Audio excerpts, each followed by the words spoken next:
Yo, what is up YouTube? So may panibago naman tayong video. So, may bago tayong parts na ikakabit. Eto, pakita ko guys. Tada! Works bell quick release. So kasi binili na ng tropa to, yung quick release ko. Ayan. Tsaka tong steering wheel binili na rin. So may bago tayong steering wheel na ipapalitan. So abangan nyo yan guys kung ano yun. Siguro sa next vlog na lang. Dapat isang vlog na lang to eh. Isang kabitan na lang. Eh kaso namiss ko na mag vlog. Kabitan natin to guys. So let's go. So punta muna tayo sa garahe natin.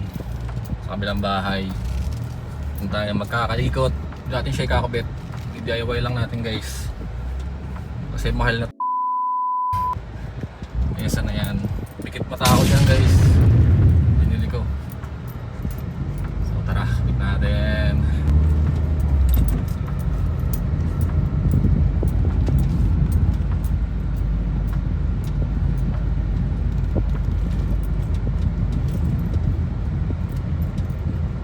So, sa steering wheel guys, hindi siya mugin. Pero hindi siya mugin pero original din. So paano na lang guys. Ganda pa naman nito. Hindi ko alam ba't binenta ko pa to. Hayop. Wala pa 1 year sa akin. Noong una gusto ko ng mugin steering wheel. Kaso lang habang tumatagal hindi siya nag-grow sa akin eh. Nauumay ako eh. So iba yung ipapalit natin. Sana talaga umabot yung steering wheel sa Honda Day. So bali next week magpa-vlog tayo ng Honda Day. Napunta tayo doon guys. Kita-kits sa inyo guys doon kung may mga viewer man ako na pupunta doon. Yes sir. Ang expensive niyan, putang ina para sa quick release. Kung alam kung worth it ba yan. So lately wala tayong vlog. Medyo busy talaga. Hindi maiwasan. Tapos nag-resign na ako sa work ko guys. So isa na akong officially dakilang batugan. For joke lang. For meantime, medyo tayo, chill muna tayo, vlog ganun. Since wala pa tayo work, nag-apply pa lang ulit sa iba. Okay guys, so lapit na tayo. Wait lang. Okay.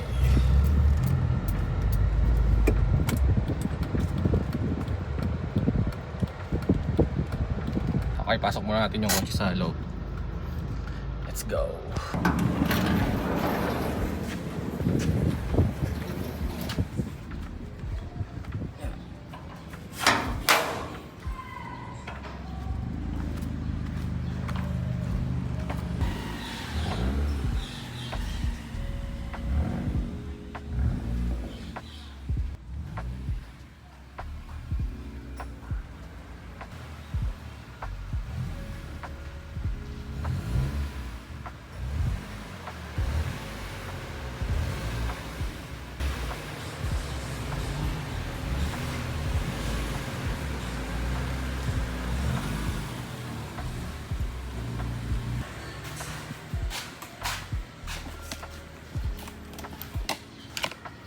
Nice. Pasok ko ng kotse. It's time.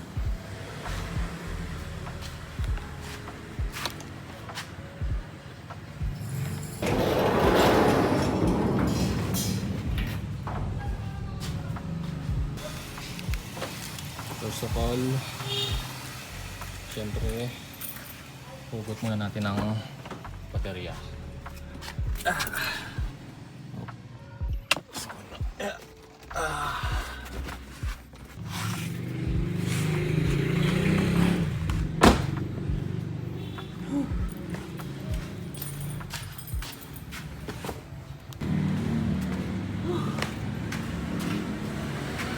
Grabe yung init, na.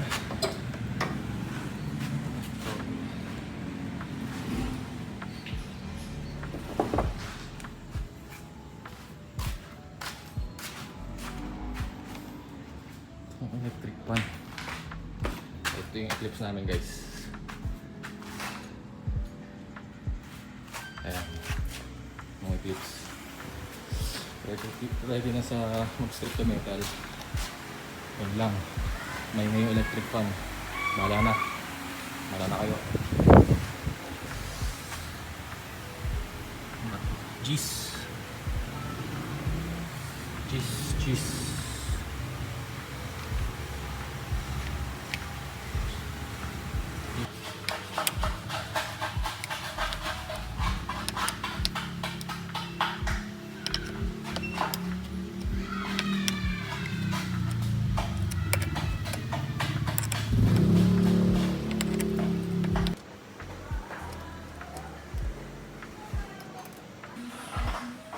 Guys, kulay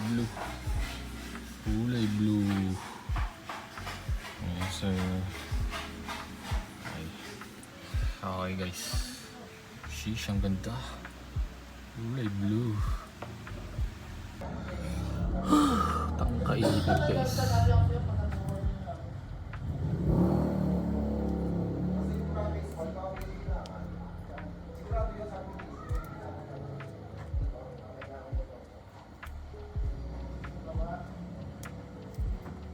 Lang yan. So tape ko na lang din siguro to guys. Tape na natin ito guys. Okay. Time to install.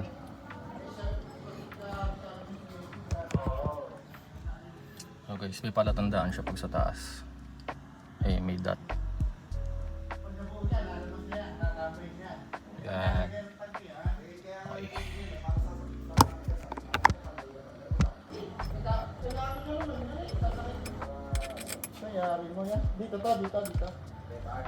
Damn. So sexy bro. Match na siya dun sa mga Air Spencer natin. So, ito yung next. Tanggalin natin tong quick release sa steering. Let's go.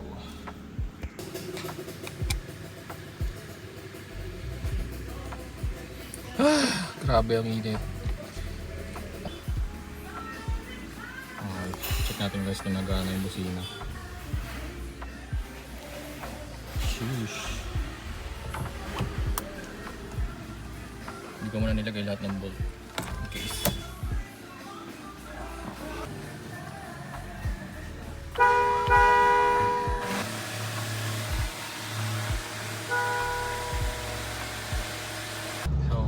Ayan, okay na siya. Tapos ko na. Easy install lang ng quick release. So yeah. Next naman, steering wheel. Baka nyo guys, kakaroon tayo ng bagong steering wheel.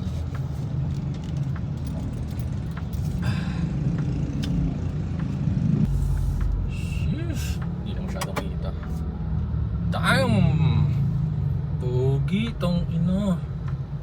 Kulay blue. Uy, FD. FD guys oh. Gagi, pogi.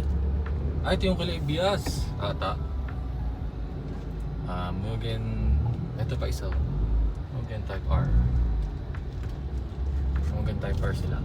Pogi ng quick release man. Works bell. Sobrang diin. Unti-unti natin yung matitiin na parts. Okay guys, so nakuha na tayo. So check natin yung quick release once more. Ayun. Tapogi. Tanggalin natin.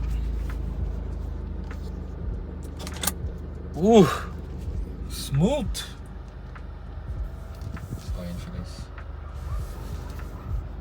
Pogi, ina, kulay blue, machi-machi na rin, blue, tapos ito blue.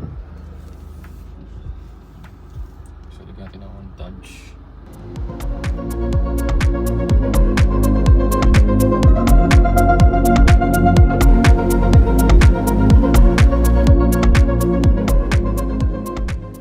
So, yun lang guys, sana na-enjoy nyo yung video.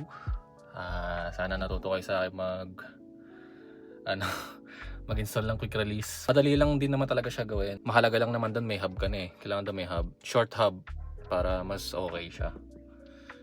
So yun lang guys. Next vlog siguro sa Honda Day na tayo mag-vlog ulit. Tapos may pupuntahan din tayo, Tagaytay vlog. Tapos siguro yung bag nating steering wheel. Tapos yung mga gagawa din siguro ako ng video ng mga pinagbibili kong abubot sa FD. So pang daily siya. Di pa kasi siya kompleto eh. Pero yun yung mga next video siguro natin. So yun lang guys, abangan nyo. See you. Thank you for watching.